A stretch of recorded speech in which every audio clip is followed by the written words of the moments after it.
Hello everyone and welcome to another ATP Projects game, Heiress II. The second. I have no idea actually which version it should be. Let's get to it, shall we? Another NaNoRenO project as well. It's from 2009. Let's see what this one's about. Because, well, I really want to clear out that shelf with 3 games that I have from the devs that I played some games from before, and maybe move to something else eventually. Let's see what this is about. Early evening, 7 PM, 8 PM. I can't say I'm thrilled to be with people here. There is no sound in this game? That's interesting. Yes, there is a save. I think I started it once and was interrupted by something. Yeah. They're all high society snobs and I don't know what I'll talk with them about, or whether they will even want to talk with me. And I am alone here. But then again, I love to be here, in this place. Aboard the largest and most advanced passenger airship ever built. The Heiress II. Or 2, whatever. I remember how shocked I was receiving the invitation for a charity evening. Happy? Yes. Our charity wasn't for children. It wasn't for sick people. Everyone, and especially the rich people, just seem to want to donate to charities which make them look good. I mean, I can imagine that's the main reason for most of them to do that. I mean, even if that's the reason, I mean, they still help, I guess, right? So, I mean, it's both good and bad. I'm not sure really. I mean, it helps at least in some way to those who need it, right?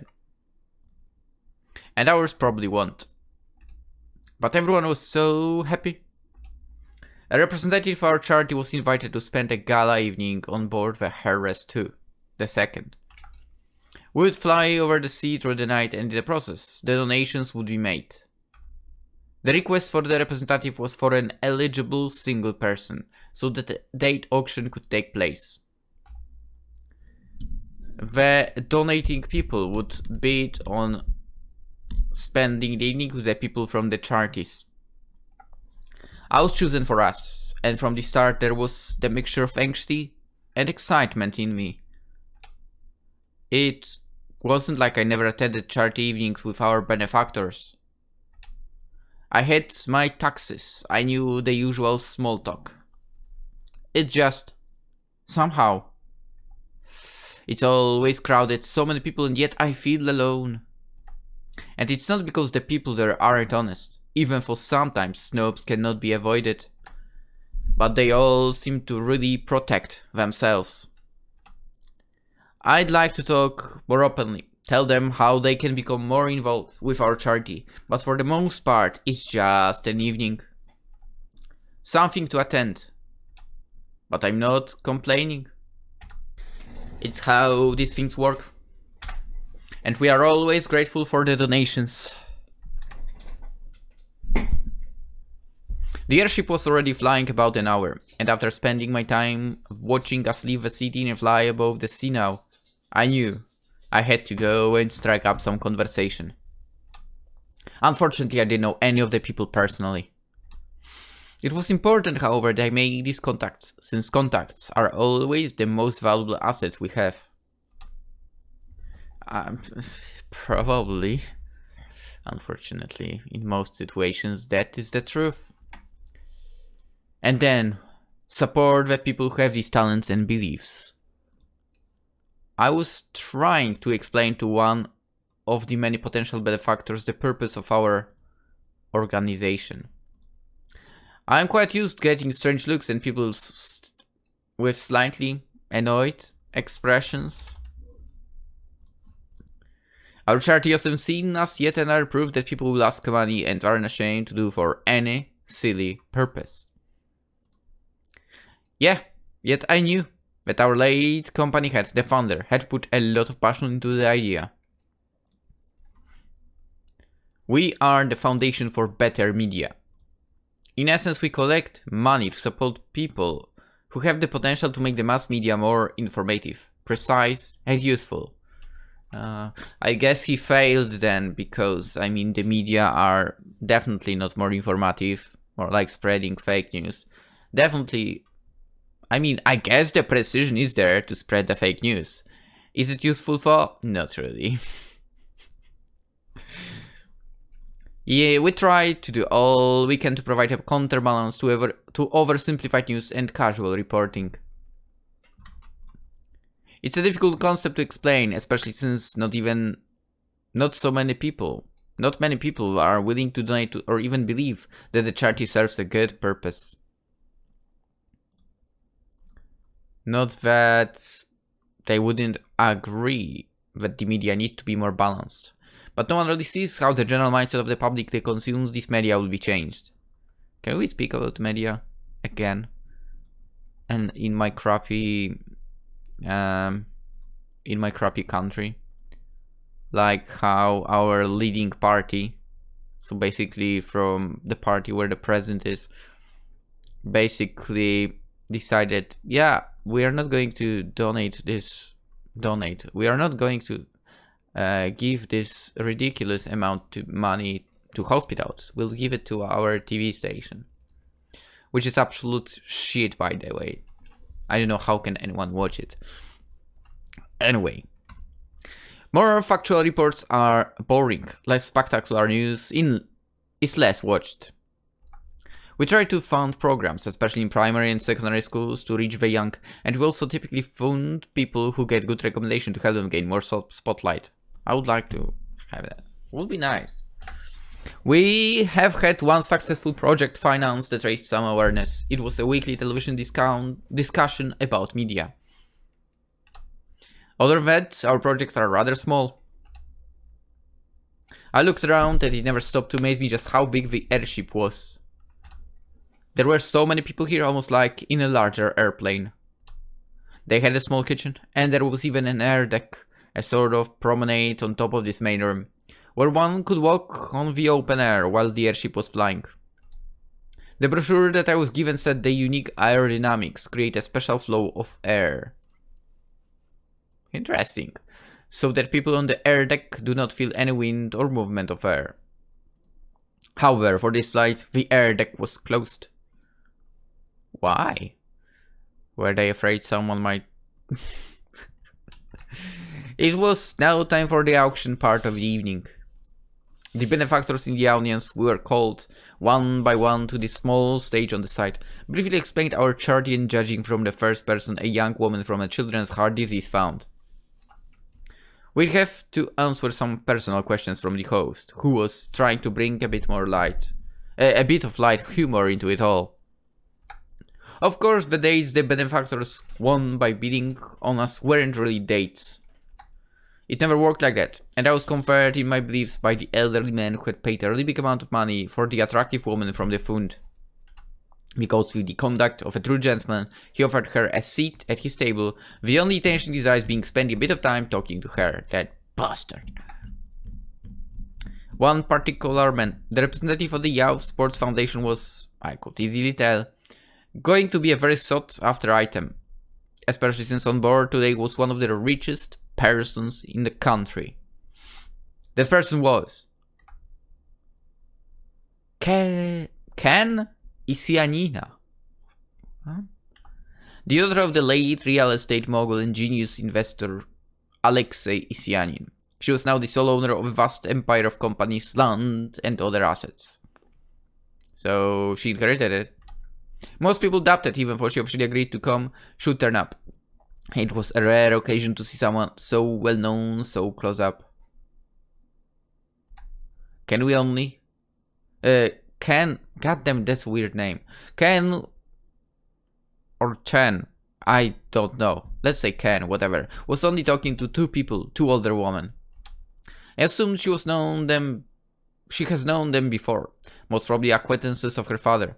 By the way, they were almost protectively standing by her side, and no doubt would fend off any young man fancying his chances with the heiress.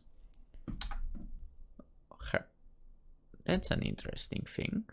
How come our means of transportation is called Heiress II, and she is the heiress? Even though usually such auctions are pre-discussed by the benefactors before, so that the right donations reach the right people. Sometimes unexpected impulsive things happen, leading to larger sums of money being raised, which is why it's become increasingly popular to auction eligible people, young or old, for pretend dates. I was almost certain that the events that followed were one of such unexpected consequences. The bidding started low for the attractive young man, and soon only 2 women competed. It was Cen and another one, who owned her own company which she built from scratch. That's impressive.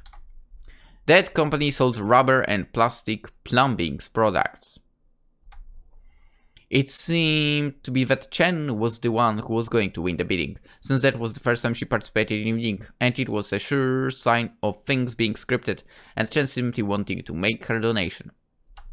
Yet the lady from the plumbing business kept on going, and by the way she was increasing a bit, only by a relatively small margin. It seems she's almost desperate. So, like, you know, she's like 1 million, the other one 1,000,001, right? If the expected sum to be raised was near the sum that was currently on the table, then the woman stood a good chance. But if Cen agreed to donate significantly more, the way the other woman was bidding suggested that soon she would not be able to keep up. And then, that gate goes to the lady at the table 6. Congratulations! Said the host, and everyone started clapping as they did it for every donation. Yet, I had a strange feeling. If Cen indeed agreed before to donate more, the fact that she let the woman win meant the charity would get less money than expected. And it wasn't really a polite thing to do. What are you talking about? I wouldn't say that. Although if anyone, it was Cen who could allow herself to do that. Still, I could definitely sense that this was not planned. But the charity still got good money, so it wasn't complete loss. Our next eligible gentleman is Mr. Mikhail from the Foundation for Better Media. The company host announced me, and I made the obligatory explanation about our company. And I understand you are a professional baker? He started the informal questions. Yeah, that was my word before this, I guess. Let the bidding begin! And with that, the bidding was open. It started with 10,000, and Rasig I hoped to get 200,000. Even though this was pretty much that small donation, I knew I couldn't compete with the more popular charities. The bidding was going nicely, and we were up to 150,000 when... 600,000!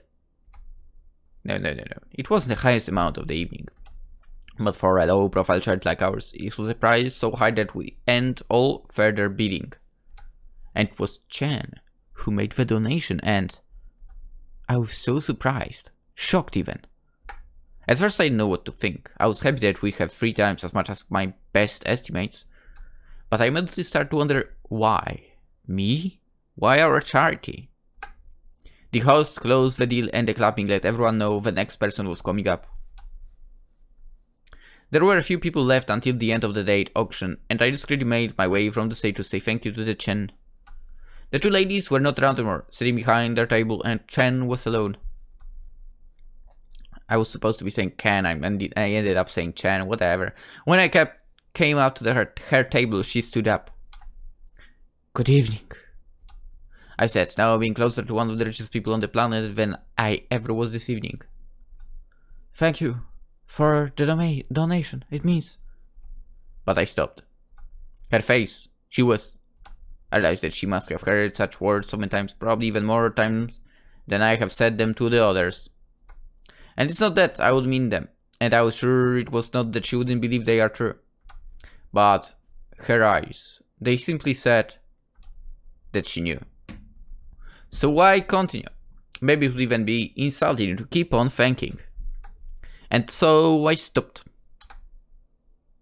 It's nice to meet you, Miss Isyanina. I am Mikhail Kamov.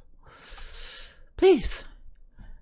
Cen, then please call me Mikhail. I will. Cen tried to smile, but somehow it felt forced.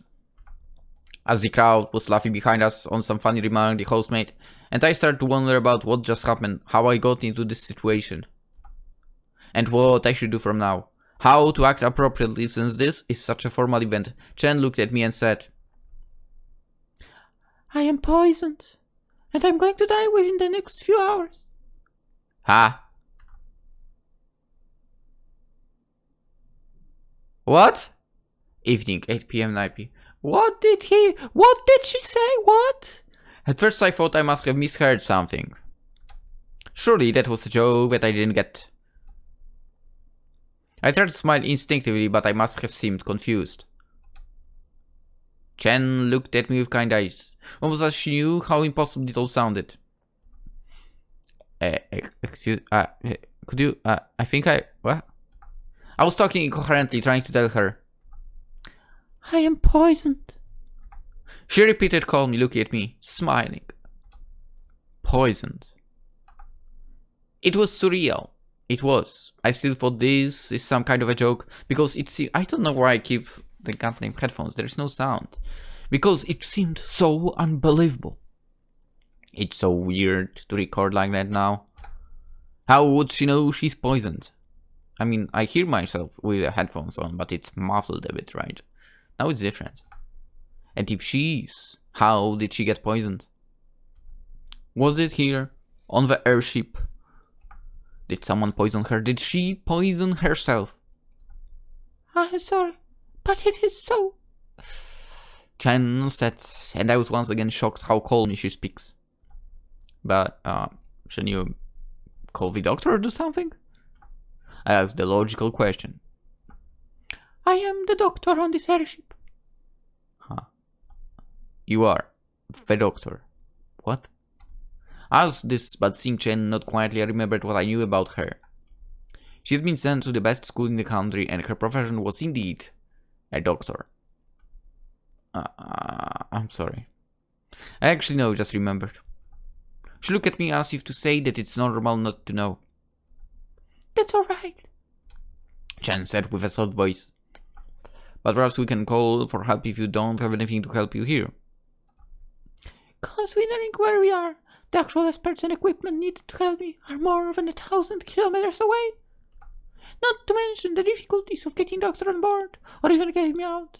They would not get here in time. Parachute or something? You are saying you know what kind of poison it is? Yes, she said, almost like it was a simple fact. As she saw me looking at her with expectation, she continued. It's called Xim, a toxic substance, which can enter your body through your skin. Okay. You mean if you touch it? I said with a slightly shaking voice. Yes, if you touch it. And is it contagious? I asked the first of 1,000 more questions that came to my mind. It's a poison. It's not contagious. It won't hurt you. Cen spoke calmly. And something inside of me, the way she spoke those words in an instant, it transformed the whole environment, making all the lively voices fade in the background for my senses, and the whole ballroom was suddenly filled with an eerie silence for me. Even if I tried, I wouldn't be able to hear anyone else's voices. I thought I was fainting, but it was only the shock of how final and honest Cen's words sounded. How could something like that happen? Is someone else poisoned? I asked, still shaken and surprised at my own reaction. This was a person I have just met, and yet her words had such an impact on me. It felt like I was floating, like in a dream, but... No, it's only me. The poison is not on board. It was in, but... Cen hesitated for a bit and I... Please tell me. The poison was... It was in a body lotion I put on when I was getting ready for this event. A body lotion. I didn't understand. There was poisoned body lotion.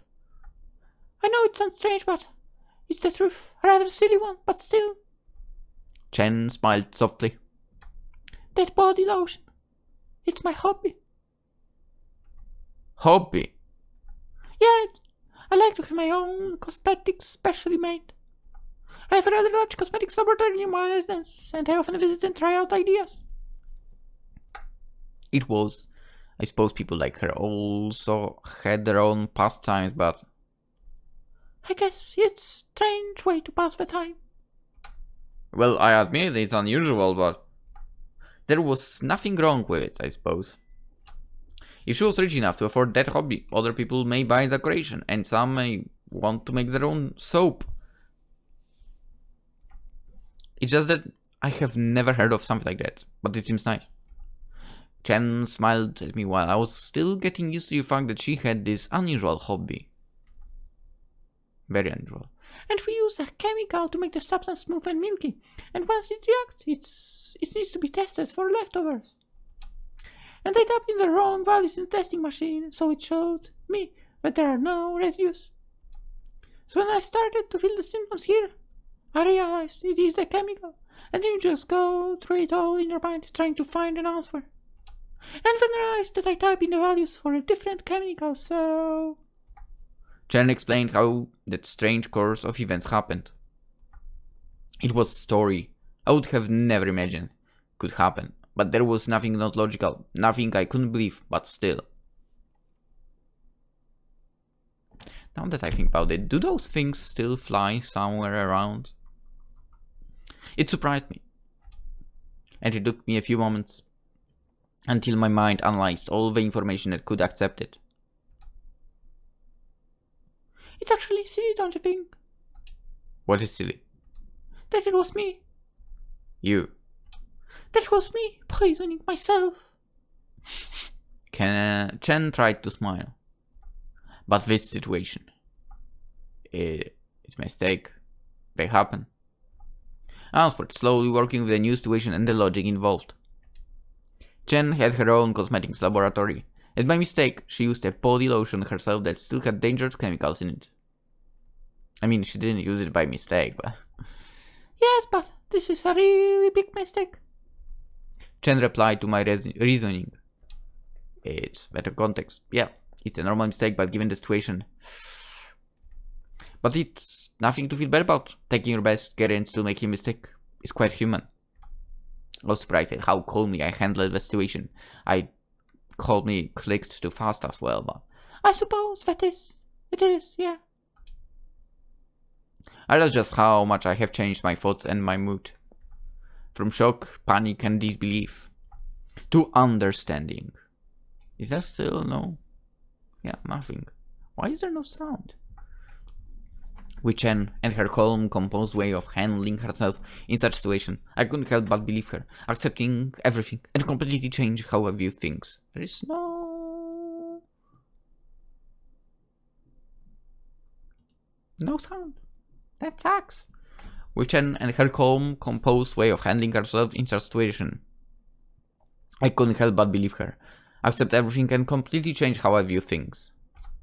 I got relaxed, I got calm, and just wanted to be with her now. This is a beautiful evening at a beautiful airship. I really don't want to try and get help for yourself. Let's save over here.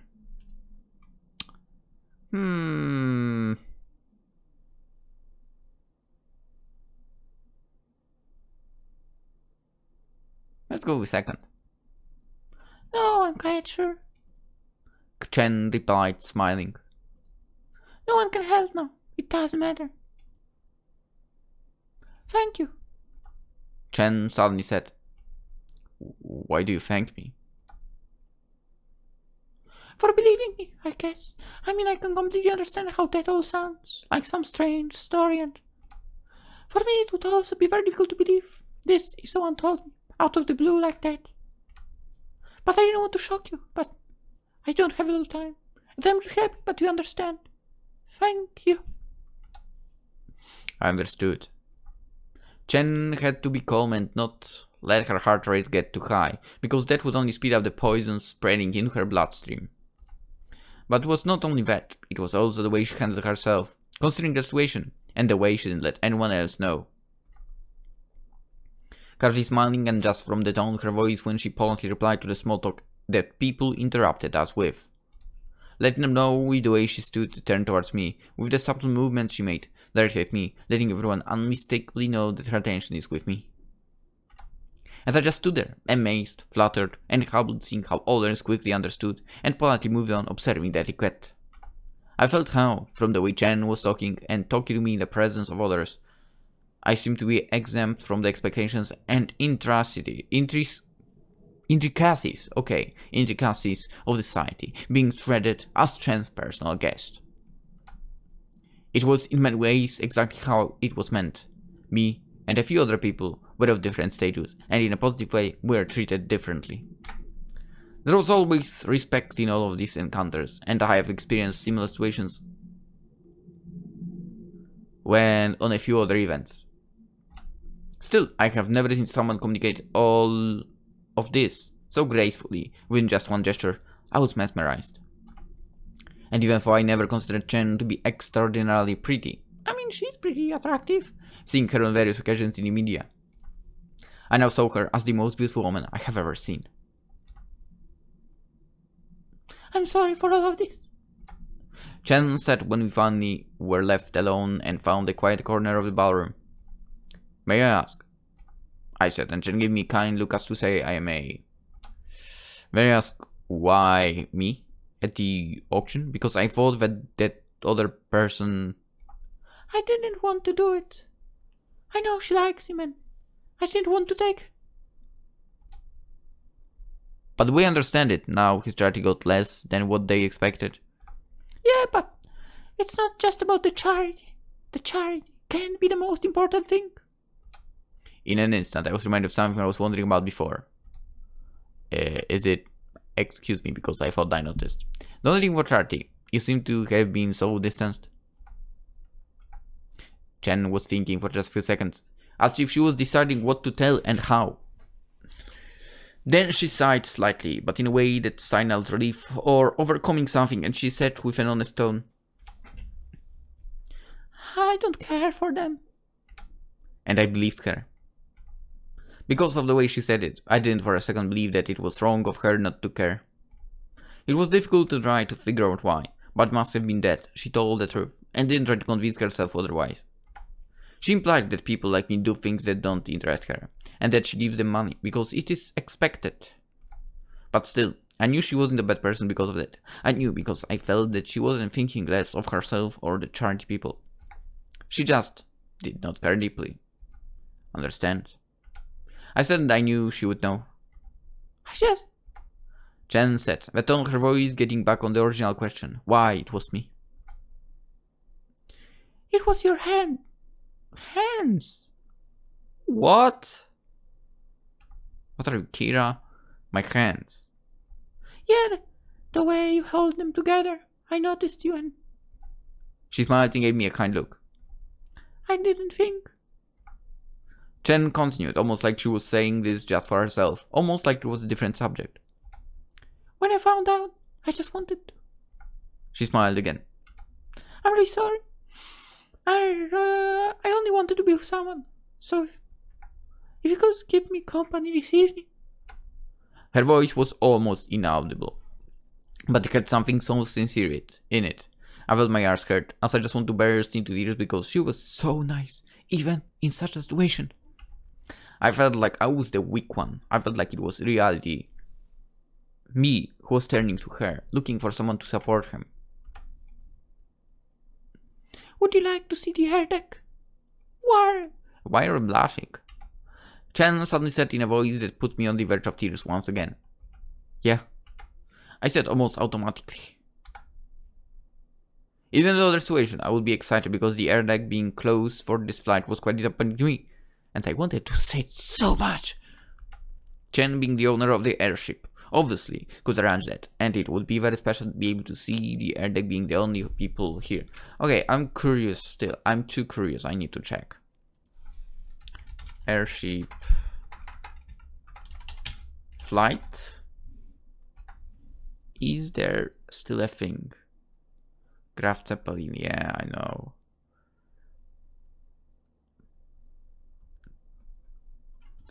Are airships still used?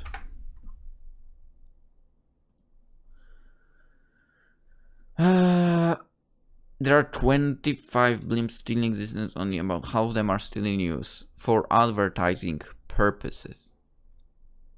So that's the only thing. Advertisement, huh? I would like to fly this. Interesting. But yeah, I guess you have to be rich as heck or something. Now, I just followed Cen through the back staircase as if she held my hand. I believed her. I wanted to see the air deck that she wanted to show me, and I believed that it was going to be really nice. I deeply inhaled the fresh air, the slight breeze cooling me down. It was just as I imagined. Behind the fence, the sky was passing us by, and one could only hear the silent humming of the airship's engines, with the sound of the flowing air all around us.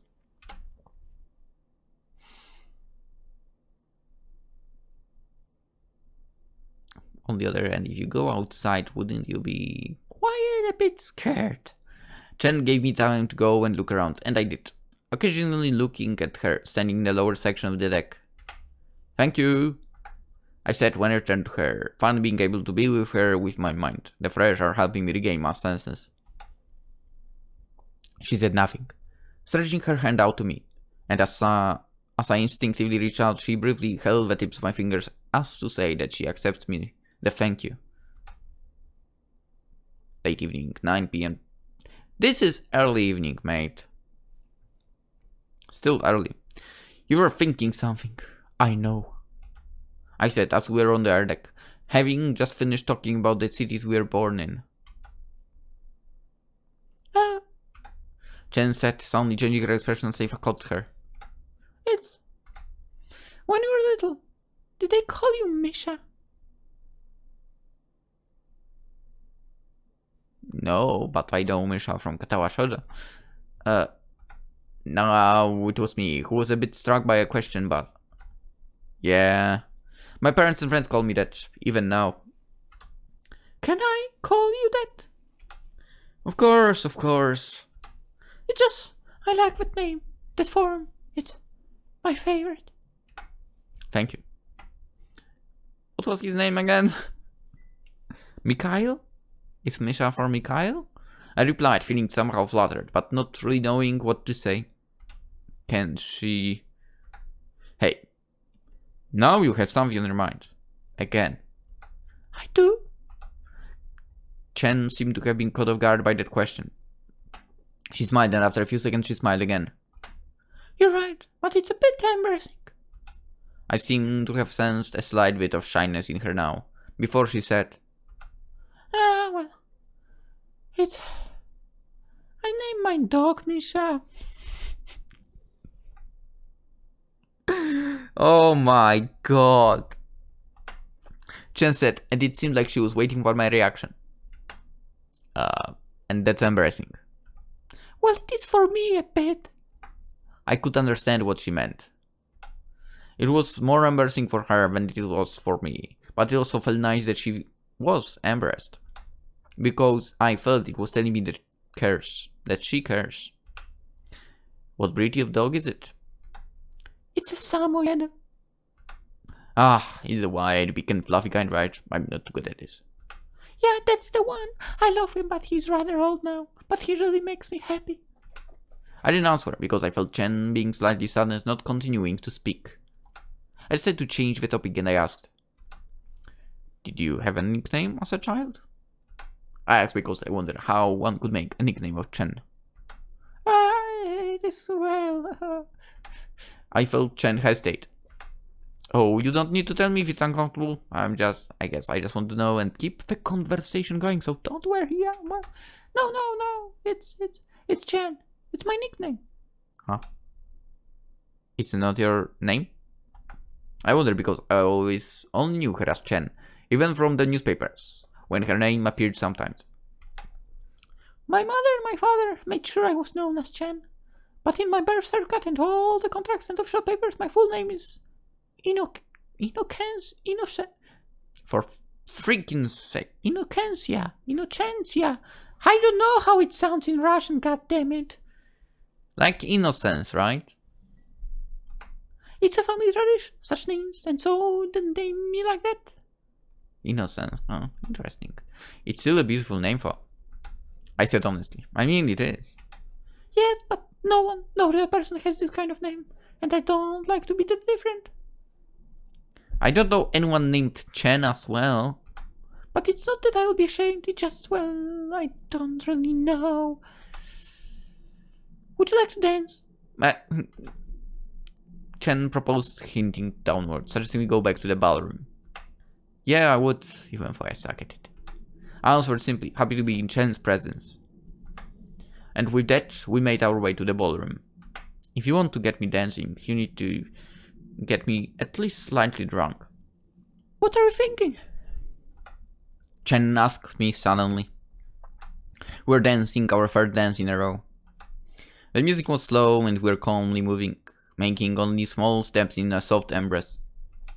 I smiled, because indeed I was thinking of something, but it's not really appropriate. I said, but it didn't matter. It wasn't appropriate, but I felt. She would want to know anyway, and I would tell her. It does matter. Tell me, honestly. Well, it's, I wish I could do something courageous. I smiled at what was going through my head. Like, climb up the cast compartments, how I'll help you with this. Like an adventure film. Movie! Apologize. I don't even know why I think of this. I would like to do something, but I feel helpless. It's really nice. Cen said. Nice. Yeah, it's nice to think of it. I don't know. I think it's nice. She smiled at her own words. Well, it's a bit boyish. Not that it would be bad, but I'm sorry to have those thoughts in a situation like this. Don't be sorry, I like him. Cen said, and in her voice I sensed happiness. Seeing Cen like this, and with the dances over, we stood there, not really knowing what to do next. I decided to tell a joke, to talk about the airship. Let's go, joke, whatever. Alright, so there was this fisherman, fishing the middle of the lake from the fishing boat. Then the crocodile sticks the head out of the water and asks, how are they biting? Not even one fish, answers the pressed fisherman. Well, in that case, you should call they get a refreshing swim.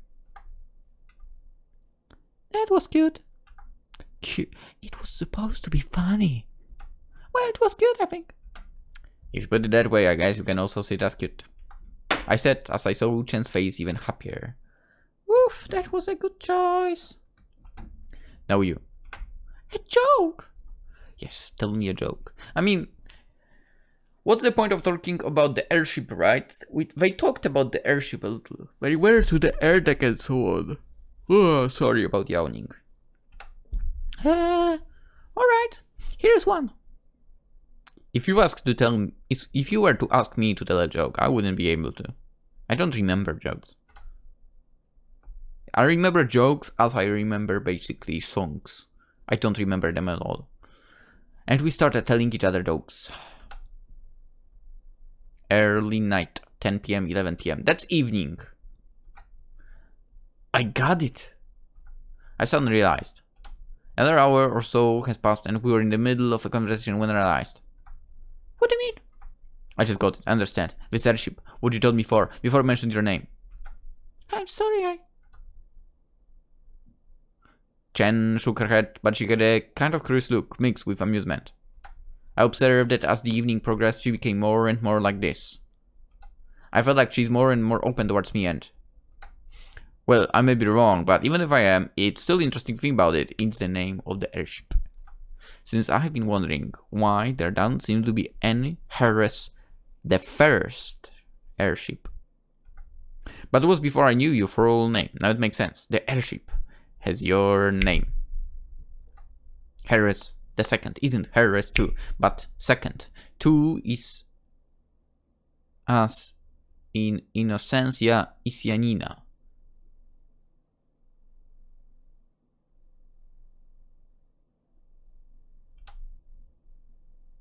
I don't get it. I smiled happily.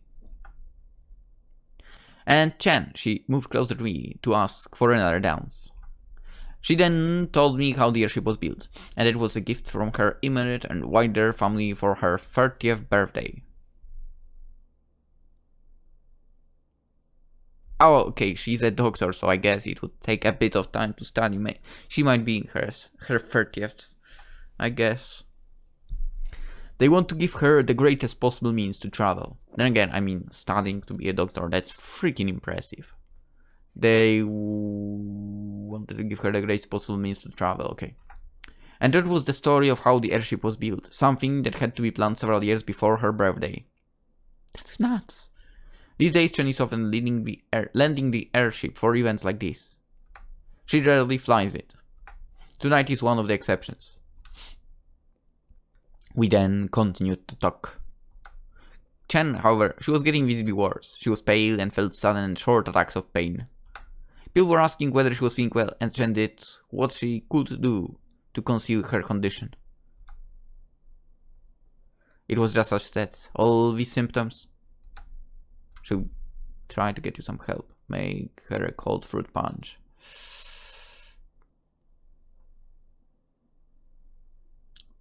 Let's go first one. Fuck it. I have to. I started help once more, but Cen only assured me with kind eyes that there was no help for her anymore. No. I felt uneasy when Cen suggested me go to the air deck once again. I know she wanted to get away from people, telling her she was going to her private room. Wait, chattomate. Telling her? Telling them. Not because she couldn't stand them, but because she didn't want them to see how she collapsed on the floor. She didn't want them to try and help her. And I felt she only wants to be left in peace. But she still took me with her. Night. 11. Early evening. 11 p.m. 12 p.m. We reached the air deck. I'm sorry, Cen said as soon as we got there. There is nothing to be sorry about. I said, but. No, I'm sorry for locking you here. Huh? She said with a voice that wasn't even apologetic anymore. It was almost begging for forgiveness. Cen locked the door so we couldn't get back. I just want you to call for anyone. I know you're such a good person. You would call someone if I collapsed, and this way no one can hear you. And if I did, they cannot open the lock. Not even the captain can. But you will be able to get out when we land. Cen, if you just asked, I would never. I said, but even I wasn't certain that the sight of Cen in more pain wouldn't bring me to call for help. And behind the double locked doors, they wouldn't even hear me now. I know. I would wish for there to be no pain, Cen said, and the honesty of her voice almost made me cry. Because then I could spend the time in the company of you, and... She smiled. I'm sorry to be so honest, but my situation... Understand. I did. I really would be less direct. You have to believe, but it's... It's no problem. You can say what you want to say. I said to Cen. You have nice eyes, Misha. Thank you.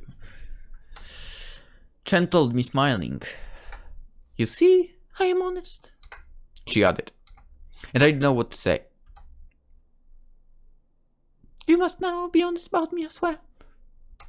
She said, already in fever. I'm sorry, I don't really know what to say. Please. And the sudden change in Cen's voice instantly moved me to tears. I was crying because she was someone I felt nice with, someone I wanted to know more, and she was dying. And there was nothing I could do, and nothing she wanted me to do to try to stop it.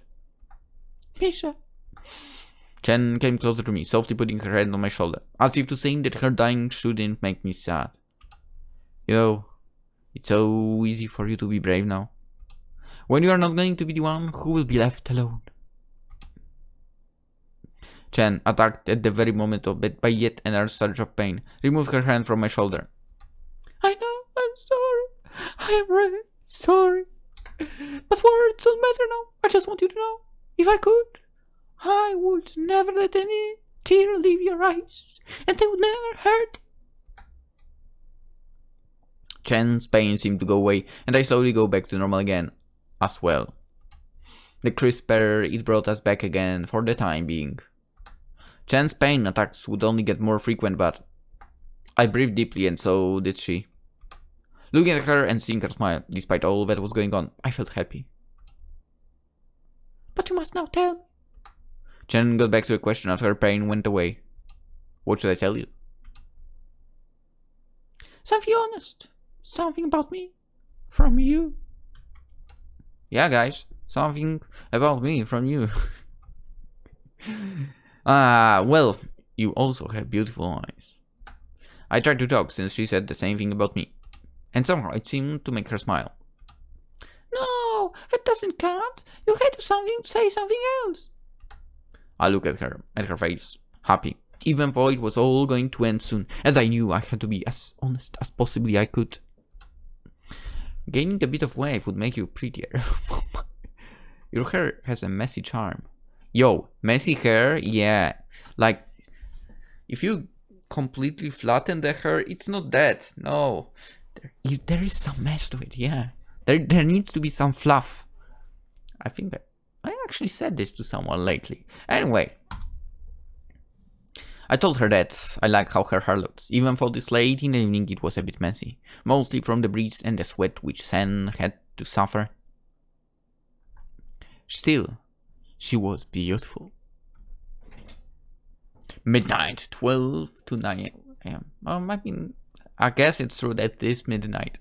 And if I had someone, we could go outside together, and we wouldn't even need to have children. Yeah? We could go with our dog, or even alone. Yeah. Yes. She's great. Cen was in high fever. Her face is glowing and words were just escaping her. Misha. Yes. I said as I saw that Cen was barely standing on her feet now, desperate to hold on. My wish, she said. I would like a kiss. Like when people who are in love kiss. It was a terrible sight. Cen stood there, broken, in fever, but her eyes were still as kind to me as always. She was almost begging, as always, dude. We just met her today. She was almost begging me, and I. Yo, we are going for it. Boom! I moved my lips close to hers and I kissed her. She was weak, but she held on to me, refusing to let my lips go, moaning barely audibly. Ah! I felt the sweet scent of dandelions. Dandelions again! Her own perfume. Her lips were so warm. All the fever made her face so hot it almost burned me when I moved my hand over her cheeks, gently stroking her hair while she continued to move her lips over mine. And I felt my eyes got wet, tears running down my cheeks, everything that I have felt in the past few hours I want to tell her. Beg her not to die, because I would be alone forever. And I started to cry even more as I felt that her hold of strength, but her lips were moving less and less. I stopped looking at her, won't tell her that she must not go away, but... I love you. We've just met! She kept whispering these words to me, almost as she was hallucinating, until she was so exhausted, so weakened, that she had no strength to stay conscious. She went silent as I kissed her again, concentrating her every bit of energy on keeping her lips moving over mine. I wanted to stop time, if it was possible, not let this happen, not let her go. Cen Isyanina died that morning. The investigations confirmed her story and her analysis. don't want to be able to help her, and those who would not get her in time. Bad ending! What? There are endings? Yo, what? No, you've got to be kidding me right now. Ciao tomate, no, no, no, no. We are going into skip mode, guys. Can we save her? Oh boy, this will take forever. Can we speed it up? No, we can't. I did not expect that. What the heck? What if we go...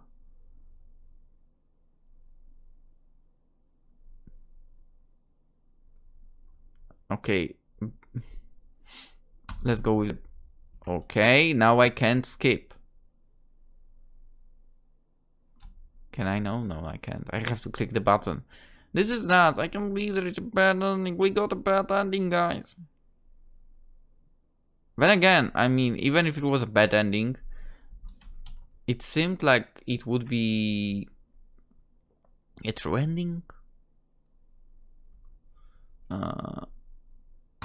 Let's go with the airship talk again, whatever. Make her a cold frog punch.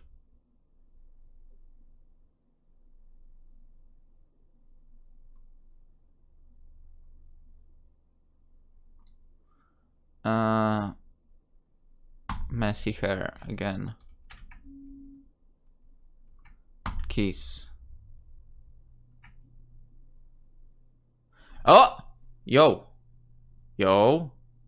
It was already morning. I fell asleep beside Cen's body. She was still breathing at the time, but she was unconscious and I was so exhausted I must have. Cen?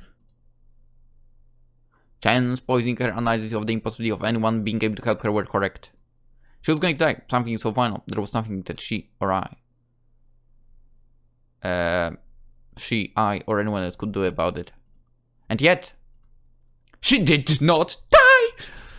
Because the poison could be decomposed in her body and responsible for death, except the high fever she got from the cold air deck, which sped up the process. Were the high concentrations of endorphin in her body. A substance which will ultimately reach the bloodstream when people are happy or in love, and especially when they kiss. The endorphin acted as a catalyst for decomposing the poison. It was complicated, but I knew that one day when her hospital stay would be over and we would get together again. One day when we would think about this, she would run up to me and say, "You kissed, saved my life." Good ending! Okay, I did not expect that. Thank you for playing Heiress II. Oh. For not gonna lie, that was kind of crazy. I don't know if that would be true, but hey, okay. I'll take it. So basically, in order to get the supposed good ending, you have to talk about the ship. The airship. Crazy. Anyway, that was the Heiress II. Hope you enjoyed. Hope you have a wonderful day. And I'll see you tomorrow in the next game. Bye-bye.